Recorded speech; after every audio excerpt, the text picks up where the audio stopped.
வடக்கு மாகாண சபையின் நியதி சட்டங்களை மீறி உள்ளூராட்சி ஆணையாளரால் அனுப்பப்படுகின்ற சுற்று நிருபங்களை ஒருபோதும் நடைமுறைப்படுத்த முடியாது எனவும், அவ்வாறு நடைமுறைக்கு முரணான விதத்தில் அனுப்பப்பட்ட சுற்று நிருப கடிதத்தை மீள அனுப்பி எதிர்ப்பினை வெளியிட வேண்டும் என சாவகச்சேரி நகர சபையின் உபதவிசாளர் ஜி கிஷோர் வலியுறுத்தியுள்ளார்.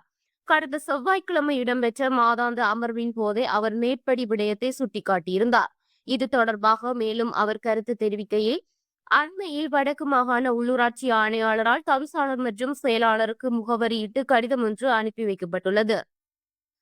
அதில் வணிக நிறுவனங்களுக்கான வியாபார உரிமம் வழங்கும் போது கட்டிடங்களுக்கான குடிபுகு சான்றிதழ் அவசியம் எனவும், அதனை சமர்ப்பிக்காத பட்சத்தில் வியாபார உரிமத்தை இடைநிறுத்தி சட்ட நடவடிக்கைக்கு உட்படுத்துமாறும் அறிவுறுத்தப்பட்டுள்ளது.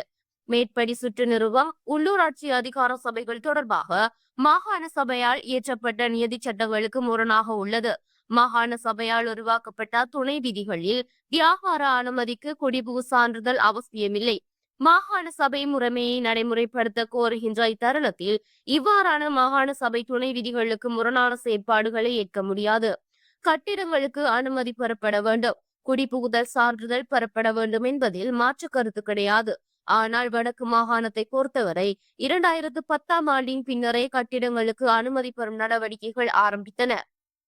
அதற்கு முன்னரே 50 வருட காலத்திற்கும் மேலாக வியாபார நடவடிக்கைகளில் தொடர்ச்சியாக ஈடுபட்டு வருகின்ற வியாபாரிகள் உள்ளனர். எனவே உள்ளூராட்சி சட்டத்திற்கு முரணான கடிதத்தை ஏற்க முடியாது. உத்தியோகத்தர்களை பிழையாக வழிநடத்த முயற்சிக்க வேண்டாம். எனவே உள்ளூராட்சி ஆணையாளரால் அனுப்பப்பட்ட சுற்று நிருபம் மீளப் பெறப்பட வேண்டும்.